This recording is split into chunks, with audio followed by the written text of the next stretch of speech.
इस कहानी की शुरुआत गौरेंग नाम के एक आदमी को दिखाने से शुरू होती है और जब उसकी आंख खुलती है तो वो एक प्लेटफॉर्म नाम के जेल में था जहाँ पर अलग अलग फ्लोर के हिसाब से लेवल थे और इन कमरों के बीचों बीच एक बड़ा सा हॉल था जिसके ऊपर से प्लेटफॉर्म नीचे आता था जिसमें यहाँ रहने वाले कैदियों के लिए खाना होता था और ये प्लेटफॉर्म किसी भी फ्लोर पर सिर्फ 2 मिनट रुकता था। यही नियम था और इन 2 मिनट में आप जितना खाना खा सकते हो खा लो, जिसके बाद वो प्लेटफॉर्म नीचे वाले फ्लोर में चला जाएगा। और इस जेल में अनगिनत फ्लोर थे जिसमें हर फ्लोर में 2-2 कैदी को रखा गया था। अब यहाँ गौरेंग के साथ में एक बूढ़ा आदमी था जिसका नाम ट्रिम गाजी होता है। अब गौरेंग को कुछ भी पता नहीं था कि ये जगह कैसे काम करती है और यहाँ कैसे कैसे लोग रहते हैं। गौरेंग यहाँ सिर्फ 6 महीने के लिए आया था ताकि उसके सिगरेट की लत भी छूट जाए और उसे डिग्री भी मिल जाए। अब यहाँ पर वो ट्रिम गाजी से इस जगह के बारे में बात ही कर रहा होता है तभी यहाँ का ग्रीन लाइट जलता है जिसके जलते ही ऊपर वाले फ्लोर से एक प्लेटफॉर्म नीचे आता है और इसके लेवल में आके रुकती है जिसमें ऊपर वाले लोगों से बचा खुचा खाना होता है।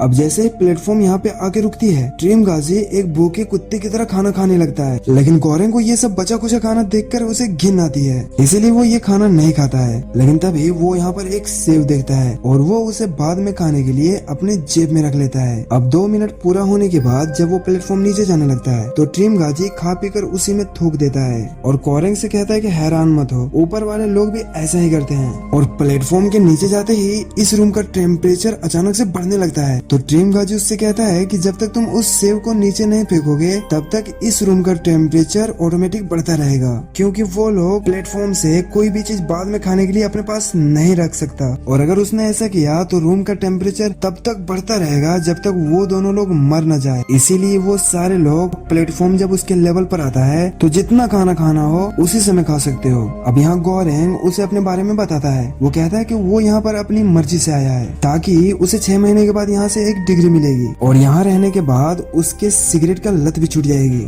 अब डिग्री मिलने की बात सुनकर ट्रिम गाजी थोड़ा सा हैरान हो जाता है क्योंकि इस हिसाब से उसे तो 2 डिग्री मिलनी चाहिए ना, क्योंकि वो पिछले 1 साल से यहाँ था। अब यहाँ पर गौरेंग उससे पूछता है कि आखिर तुम यहाँ कैसे फंसे, तो ट्रिम गाजी उसे बताता है कि वो एक दिन अपने घर में टीवी देख रहा था और तभी वो एक चाकू वाला एड देखा जिसमें दिखाया जा रहा था कि वो चाकू पत्थर को भी काट सकता है, तो उसने उसे मंगा लिया। लेकिन मंगाने के बाद उसे पता चला कि वो तो बस एक नॉर्मल चाकू था और ये जानने के बाद उसे बहुत ज्यादा गुस्सा आया और उसने गुस्से से अपनी टीवी को खिड़की से बाहर फेंक दिया। लेकिन उसकी किस्मत इतनी खराब थी कि वो टीवी एक आदमी के सर पर जा गिरा और वो आदमी वहीं पर मर गया और उसी की वजह से वो यहाँ फंसा है और उसके पास 2 ऑप्शन थे, या तो वो पागल खाने जाए या तो वो यहाँ आए। तो उसने 1.5 सालों के लिए यहाँ आना चुना है। वो बूढ़ा आदमी यहाँ उसे बताता है कि यहाँ हर 30 दिन के बाद सेल को बदल दिया जाता है और वो पिछली बार 132वें लेवल पे था और उस लेवल तक खाने का एक दाना तक नहीं पहुंचती थी, लेकिन फिर भी वो जिंदा बच गया। वो कहता है कि 30 दिनों तक बिना खाए सिर्फ पानी पीकर जिंदा रहा जा सकता है, लेकिन मुश्किल तो उस वक्त बढ़ जाती है जब दूसरी बार भी आप नीचे ही रहो। यहाँ पर गौरेंग कहता है कि अगर सारे फ्लोर के लोग थोड़ा थोड़ा खाना खाए तो खाना नीचे तक पहुँच सकती है और इसीलिए गौरेंग यहाँ ऊपर वालों को आवाज लगाता है, लेकिन उसे कोई भी रिप्लाई नहीं मिलता। इसके बाद वो नीचे वालों को आवाज लगाता है, लेकिन नीचे वाले लोग और भी ज्यादा कमीने होते हैं, वो इनको गालियां देने लगते हैं। अब गाली सुनकर वो बूढ़ा आदमी अपने नाले को चालू कर देता है और गौरेंग से कहता है कि नीचे वाले को इतना इज्जत नहीं देना चाहिए और उसे अपने औकात में रहना चाहिए। अब इस प्लेटफॉर्म में आने से पहले हर किसी को एक चीज लाने का अलाउ होता है और यहाँ पर गौरेंग एक नॉवेल लाया था, लेकिन वही ट्रिम गाजी वही चाकू को लाया था जिसको उसने उस एड से खरीदा था। अब चाकू देखकर गौरेंग को लगता है कि बुढ़ा पिछली बार 30 दिनों तक इसलिए बच गया क्योंकि शायद उसने इस चाकू से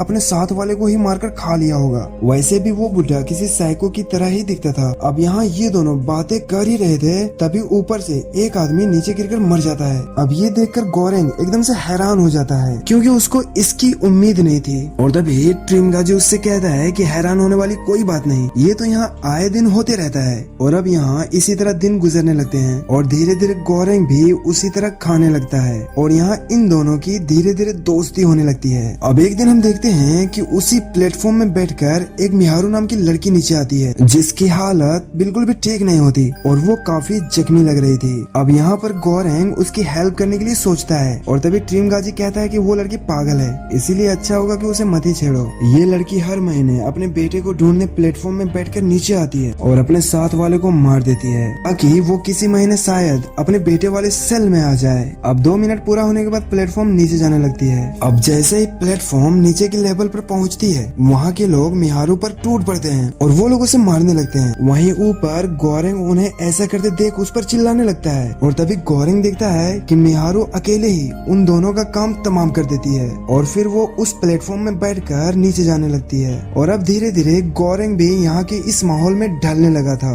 और ट्रिम गाजी की ही तरह प्लेटफॉर्म से खाना खाने लगा था। अब 30 दिन पूरा होने के बाद ट्रिम गाजी उससे कहता है कि इस सेल में आज उसकी आखिरी रात है और कल ये लोग एक दूसरे लेवल के सेल में होंगे। इसके बाद इन लोगों को स्लीपिंग गैस से बेहोश कर दिया जाता है। अब अगली सुबह जब गोरेंग की आंखें खुलती है तो वो खुद को बंधा हुआ पाता है जिसको ट्रिम गाजी ने बांधा था, क्योंकि अब वो लोग 171वें लेवल के फ्लोर पे थे जहाँ पर खाना पहुँचना किसी सपने से कम नहीं था। यहाँ ट्रिम गाजी को पता था कि गोरेंग उससे ज्यादा जवान और ज्यादा ताकतवर है, इसीलिए उसने उसके उठने से पहले ही बांध दिया था। और वो उससे कहता है कि मैं तुम्हें मारना तो नहीं चाहता, लेकिन जब मेरी भूख मेरे कंट्रोल से बाहर हो जाएगी तो मैं तुम्हें काटना शुरू कर दूंगा और मेरी कोशिश रहेगी कि तुम्हारी जान न जाए। अब इसी तरह वो अगले 8 दिनों तक उसे कुछ नहीं करता और वो उसे ऐसा ही बांधे रखता है। वहीं दूसरी तरफ गोरेंग अपने आप को खोलने की कोशिश करता है, लेकिन वो नाकाम हो जाता है। वहीं पर हम देखते हैं कि बुढ़े की भूख अब कंट्रोल से बाहर हो गई थी, क्योंकि प्लेटफॉर्म पर सिर्फ झूठे बर्तन ही आते थे। और फाइनली वो गोरेंग की बॉडी को काटने लगता है, लेकिन वो उसे जान से नहीं मारता, क्योंकि अगर उसने उसे जान से मार दिया तो गोरेंग की बॉडी सड़ने लगेगी। इसीलिए वो गोरेंग के जांग में कट लगाकर वहाँ से मांस का टुकड़ा निकालता है। लेकिन तभी इसी वक्त यहाँ पर प्लेटफॉर्म से मिहारू आ जाती है और वो बुढ़े के सर पर एक बोतल फोड़ देती है और उसके गले को काट देती है। और इसके बाद वो यहाँ पर गोरेंग के हाथ पैर को खोल देती है, क्योंकि उसने उसके साथ अच्छा बिहेव किया था। अब यहाँ पर जैसे ही गोरेंग के हाथ पैर खुल जाते हैं तो वो उसी के चाकू से उस पर बार बार वार करके उसे जान से मार देता है और बेहोश हो जाता है। और जब उसकी आंखें खुलती है तो मिहारू ने उसके पैर के जख्म को एक कपड़े से अच्छे से बांध दिया था और वो उस बुढ़े के कलेजे को निकाल कर खा रही होती है। और इसके बाद गोरेंग को भी उस बुढ़े का कलेजा खिलाती है। यहाँ पहले तो गोरेंग खाने से मना करता है, लेकिन बाद में फाइनली वो खा लेता है। अब यहाँ पर मिहारू से उसके बेटे के बारे में पूछता है, लेकिन मिहारू उसे कोई भी जवाब नहीं देती और प्लेटफॉर्म में बैठकर वापस नीचे जाने लगती है। और इसके बाद से गोरेंग यहाँ पर अकेले ही दिन गुजारने लगता है और यहाँ पर उसे बुढ़े का वहम भी होने लगता है, क्योंकि अभी तक वो उसी बुढ़े के मांस को खाकर जिंदा था। और फिर 30 दिनों के बाद जब गोरेंग की आंखें खुलती है तो एक कुत्ता उसके मुंह को चाट रहा था, जिसे वो जल्दी से हटाता है और सबसे पहले वो सेल का नंबर देखता है। और यहाँ पर उसकी किस्मत अच्छी थी कि वो इस बार 33वें लेवल पे था और यहाँ इसके साथ एक लड़की होती है जो अपने साथ अपने डॉगी को लाई थी। अब गोरेंग जब उस औरत को देखता है तो उसे याद आता है कि यहाँ आने से पहले इसी औरत ने तो उसका इंटरव्यू लिया था, इसीलिए वो उससे पूछता है कि आखिर तुम यहाँ क्या कर रही हो। वो उससे कहती है कि वो यहाँ पर अपनी मर्जी से आई है, क्योंकि उसे ऐसा लगता है कि ये जगह इंसानों को एक दूसरे से जोड़ के रखती है। तो गोरेंग उससे कहता है कि नहीं, ऐसा बिल्कुल भी नहीं है, जैसा तुम सोच रही हो ये जगह बिल्कुल भी वैसा नहीं है, बल्कि यहाँ के लोग खाने के लिए अपने साथ में रह रहे लोगों को मारकर खाने लगते हैं। अब यहाँ पर वो लेडी उसे कहती है कि इस जगह पर टोटल 200 फ्लोर है और अगर हर इंसान सिर्फ अपने हिस्से का खाना खाए तो आसानी से खाना नीचे तक पहुँच सकता है। और तभी यहाँ पर प्लेटफॉर्म नीचे आता है और गोरेंग खाना खाना शुरू कर देता है, लेकिन वो लेडी अपने कुत्ते को खाना खिलाकर नीचे वालों के लिए खाना अलग से रख देती है। और जब प्लेटफॉर्म नीचे जाता है तो ऊपर से वो लेडी नीचे वाले से कहती है कि वो उसके लिए प्लेट में खाना रख दिया है और वो उसे ही खाए ताकि खाना लास्ट फ्लोर तक पहुंच जाए। और उसकी ये बातों को सुनकर नीचे वाले लोग उसे गाली देने लगता है। अब इसी तरह दिन बीतते जाते हैं और वो लेडी रोज रोज यहाँ पर नीचे वाले से रिक्वेस्ट करती है कि वो सिर्फ अपने हिस्से का खाना खाए, लेकिन नीचे वाले लोग उस लेडी को हर रोज गाली देता था, जो सुनकर गोरेंग भी उस पर गुस्सा हो जाता है और एक बार उन लोगों से गुस्से में कहता है, वो कहता है कि अब से अगर उसने सिर्फ अपने हिस्से का खाना नहीं खाया तो वो उसके खाने में हक दिया करेगा और उसके बाद तुम्हें वही खाना पड़ेगा, सोच लो।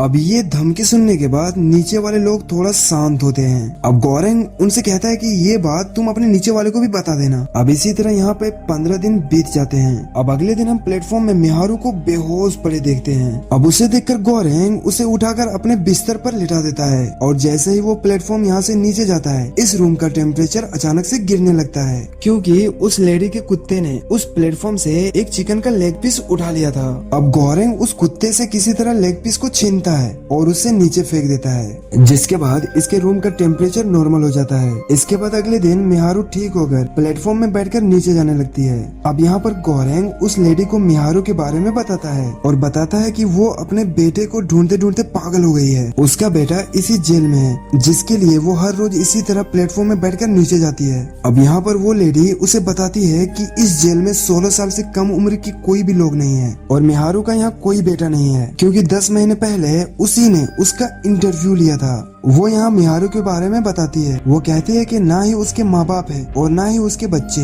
वो एक फील्ड एक्ट्रेस थी जो यहाँ एक गिटार के साथ आई थी, वो भी अपनी मर्जी से। और वो यहाँ एक ऐसे बच्चे को ढूंढ रही है जो असल में यहाँ है ही नहीं। और जब प्लेटफॉर्म नीचे वाले लोगों के पास पहुँचता है तो वो मिहारू को देखकर काफी खुश होते हैं, लेकिन तभी मिहारू वहाँ के एक बुढ़े पर वार कर देती है और उसे जान से मार देती है। अब ये देखकर गोरेंग बिल्कुल भी समझ नहीं पाता कि ये लेडी जो कह रही वो सच है या उस बुढ़े ने कहा था वो सच है। अब यहाँ पर इन सब घटनाओं को देखने के बाद वो लेडी को भी समझ आ गया था कि ये जगह नर्क से कम नहीं है। वो कहती है कि वो पिछले 8 सालों से लोगों को इस नरक में भेज रही है, क्योंकि वो इसके बारे में आज तक अनजान थी। लेकिन इससे अब उसे कोई भी फर्क नहीं पड़ता, क्योंकि उसे पिछले 3 सालों से कैंसर है और बहुत ही जल्द वो मरने वाली है और इसी वजह से वो यहाँ पर आई है। और इसी तरह ये महीना भी बीत जाता है और इसके बाद जब गोरेंग की आंखें खुलती है तो वो इस बार 202 लेवल पे था, जिसे देखकर वो लेडी पहले ही यहाँ पर फांसी लगा रखी थी। अब गोरेंग की आंखें खुलती है तो वो 202 लेवल पे था और तभी वो देखता है कि वो लेडी फांसी लगाकर मर चुकी है, क्योंकि उसे लग रहा था कि यहाँ पर सिर्फ 200 लेवल है और यहाँ पर 200 से भी ज्यादा काफी ज्यादा लेवल थे। और गोरेंग जब उस लेडी की डेड बॉडी को देखता है तो उसे बहुत बुरा लगता है। अब यहाँ पर गोरेंग को वो बुढ़ा और उस लेडी की हेलुसिनेशन होने लगता है, जहाँ पर वो लेडी उससे कहती है कि उसने उसी के लिए सुसाइड की है। वो आराम से नीचे कूद कर भी अपनी जान दे सकती थी, क्योंकि वो चाहती थी कि गोरेंग उसकी बॉडी को खाकर यहाँ पर जिंदा रहे। और इसके बाद वो बुढ़ा भी उस लेडी की बॉडी को काटने का फोर्स करने लगता है और यहाँ पर गोरेंग एकदम पागलों जैसी हरकत करने लगता है। अब यहाँ पर कुछ दिनों तक गोरेंग अपने भूख पर कंट्रोल करता है, यहाँ तक कि वो अपने भूख कंट्रोल करने के लिए अपने बुक को ही फाड़कर खाने लगता है। लेकिन इसके बावजूद भी जब उसे भूख कंट्रोल नहीं होती तब वो फाइनली उस लेडी की बॉडी को काटने लगता है और उसी की बॉडी को खाकर अगले 30 दिनों तक जिंदा बचा रहता है। जिसके बाद जब अगले महीने गोरेंग की आंखें खुलती है तो वो लेवल 6 में होता है, जहाँ पर उसके साथ एक कल्लू डॉन था जिसके पास एक रस्सी थी। यहाँ पर वो ऊपर वाले को आवाज लगाता है। वो कहता है कि क्या वो लोग उसे ऊपर खींचेगा। अब उसके ऊपर एक आदमी और एक लड़की होती है कि आखिर हम तुम्हें ऊपर क्यों खींचे कलवे। तो वो कल्लू डॉन, जिसका नाम भरत होता है, वो कहता है कि मुझे भगवान ने ऐसा कहा है कि 2 लोग उसे ऊपर खींचने में उसकी मदद करेंगे। अब यहाँ पर वो लोग कहते हैं कि आखिर तुम कौन से भगवान को मानते हो। अब यहाँ पर वो कल्लू चालाक बनने की कोशिश करता है और वो उनसे कहता है कि वही भगवान को जिसे तुम मानते हो। और फाइनली वो लोग उसे ऊपर खींचने के लिए मान जाते हैं। अब वो कल्लू डॉन अपनी रस्सी को ऊपर फेंकता है और रस्सी के सहारे ऊपर की ओर चढ़ने लगता है। और जब वो आधे रस्सी तक चढ़ा होता है तभी वो लड़की उसके मुंह पर ही हक देता है और उसकी रस्सी को छोड़ देती है, जिससे वो कल्लू यहाँ से नीचे ही गिरने वाला होता है। तभी गोरेंग उसे पकड़ लेता है और इसके बाद कल्लू भाई डिप्रेशन में चले जाते हैं, क्योंकि ऊपर वाले ने इसके मुंह पर हक दिया था यार, और उन लोगों के हकने की वजह से वो यहाँ से बाहर नहीं निकल पाया। उसका प्लान था कि वो ऊपर वाले लोगों से रस्सी खिंचवा कर यहाँ से बाहर निकल जाएगा, लेकिन वो लोग उसके मुंह के साथ साथ उसके प्लेन पर भी हक दिया। अब यहाँ रात में गोरेंग को वही बुढ़ा और वही लड़की दिखाई देती है, जहाँ पर वो बुढ़ा उसे कहता है कि अब इसके बाद तुम्हें बस 1 ही महीना और काटना है, जिसके बाद तुम आजाद हो जाओगे और तुम्हें तुम्हारी डिग्री मिल जाएगी।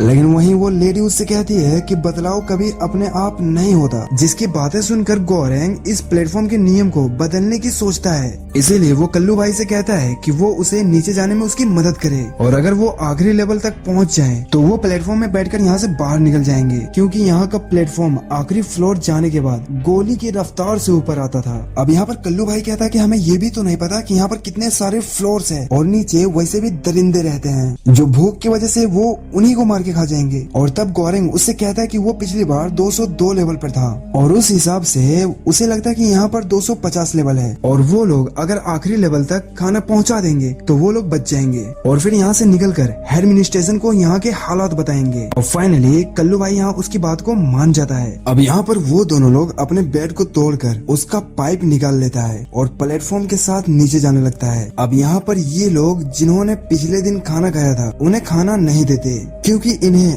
आखिर तक खाना पहुँचाना था। अब कुछ ऐसे फ्लोर्स होते हैं जहाँ पर वो लोग उनकी बात नहीं मानते तो वो उसे डंडे दिखाकर उसे धमकाते हैं। अब जाते जाते वो लोग एक लेवल पर पहुँचते हैं जहाँ पर इस कल्लू भाई का सीनियर होता है, जहाँ पर वो इन लोगों से पूछता है कि आखिर तुम लोग कर क्या रहे हो बे? यहाँ पर कल्लू भाई बताता है कि वो लोग इस खाने को आखिरी लेवल तक लेके जा रहे हैं ताकि हेरमिन स्टेशन तक उसकी बात पहुँच सके। अब यहाँ पर वो आदमी इन लोगों से काफी इम्प्रेस होता है। वो कहता है कि तुम ऐसे लोगों को डरा कर उसका खाना नहीं छीन सकते, तुम पहले उसे समझाओ और अगर वो तुम्हारी बात समझते हैं तो फिर ठीक है, नहीं तो तुम उसे मार सकते हो। वो कहता है कि अब से तुम्हारा मिशन है इस प्लेटफॉर्म के सबसे फेमस डिश पैनाकोटा को बचाना और उसे आखिरी लेवल पर रहने वाले लोगों के लिए ले जाना जहाँ पर खाना जाने की कोई उम्मीद नहीं है, लेकिन अगर तुम इस खाने को वहाँ तक लेके जाओगे तो तुम उसके उम्मीद बन जाओगे और वो लोग तुम पर विश्वास करेंगे और ये लोग इस प्लेटफॉर्म के सबसे फेमस डिश पैनाकोटा को आखिरी लेवल तक ले जाने का फैसला करते हैं, जो कि नीचे वाले लोगों के लिए एक मैसेज था। इसके बाद ये दोनों लोग फिर से प्लेटफॉर्म के साथ नीचे जाने लगते हैं, जहाँ पर ये लोग सारे लोगों को अच्छे से बातें समझाता है और उन्हें एक दिन के लिए भूखा रहने के लिए कहता है,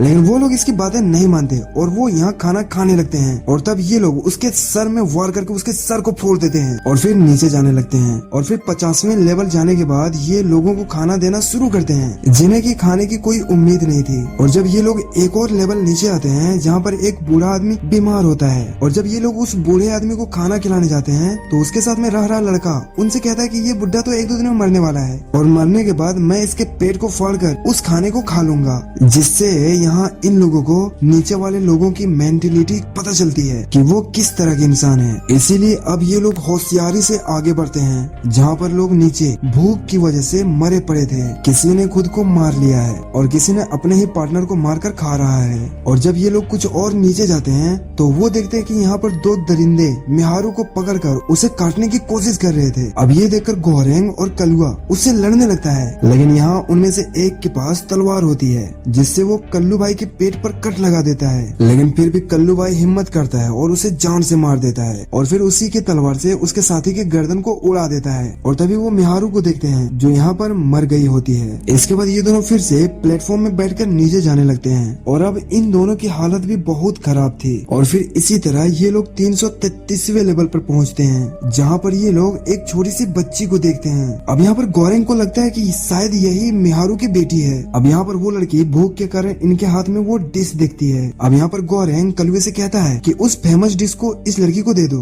लेकिन कल्लू उसे नहीं देना चाहता था क्योंकि वो उसे लास्ट लेवल वाले को देना चाह रहा था, लेकिन फाइनली वो उसे दे देता है और यहाँ पर वो लड़की उस डिश को खा लेती है और इसके बाद प्लेटफॉर्म नीचे चला जाता है और ये दोनों यहीं पर रुक जाते हैं। इसके बाद हम रात को देखते हैं जहाँ पर गोरेंग को फिर से हेलुसिनेशन होने लगता है। यहाँ पर वो बुढ़ा उससे कहता है कि वो लड़की ही यहाँ का मैसेंजर है और तभी उसे यहाँ पर कलवे की भी झलक दिखने लग जाती है, जो वो भी उसे यही कहता है कि ये लड़की ही मैसेंजर है। और तभी यहाँ पर गोरेंग की आंखें खुलती है और वो देखता है कि आखिरकार कलवा भी मर चुका है, इसीलिए वो भी सपने में दिख रहा था। इसके अगले दिन जब प्लेटफॉर्म यहाँ पे आता है तो गोरेंग अपने साथ उस लड़की को भी प्लेटफॉर्म में बैठा देता है, जहाँ ये दोनों काफी देर तक नीचे जाते रहते हैं और फाइनली लास्ट लेवल तक पहुँच जाते हैं, जहाँ से ये प्लेटफॉर्म गोली के स्पीड से ऊपर जाने वाला था। अब यहाँ पर गोरेंग को फिर से वही बुढ़ा दिखता है। वो बुढ़ा उससे कहता है कि फाइनली तुम कामयाब हो गए। तो गोरेंग उससे कहता है कि नहीं, अभी तो इस लड़की को ऊपर ले जाना है। वो बुढ़ा उससे कहता है कि वो तो मैसेंजर है, वो इस प्लेटफॉर्म से ऊपर तो पहुंच ही जाएगी और अब उसे तुम्हारी मदद की कोई जरूरत नहीं। इसके बाद गोरेंग उस बुढ़े के साथ यहाँ से चला जाता है। वहीं हम उस लड़की को देखते हैं जो प्लेटफॉर्म के साथ ऊपर चली जाती है और यहीं पर ये कहानी खत्म हो जाती है। ये कहानी हमारी सोसाइटी को एक आईना दिखाती है, जहाँ पर हर कोई अपने आप को बस खुद को बाकियों से बड़ा दिखाने की कोशिश में लगा रहता है और वहीं कुछ लोग ऐसे भी होते हैं जो अपने से नीचे वाले लोगों को कोई वैल्यू ही नहीं देते। जैसे कि इस मूवी में उस बुढ़े का कैरेक्टर था जो अपने से नीचे वाले को कुछ भी नहीं समझता था। वो उसके खाने में टॉयलेट कर दिया करता था, भले उसे पता था कि नीचे वाले लोग अगले महीने हो सकता ऊपर आ जाए। और ऐसी सोच इंसान को मतलबी, बहुत ज्यादा मतलबी बना देता है। अगर वीडियो अच्छी लगी तो चैनल को सब्सक्राइब करके सपोर्ट कर दें गाइस। Thank you.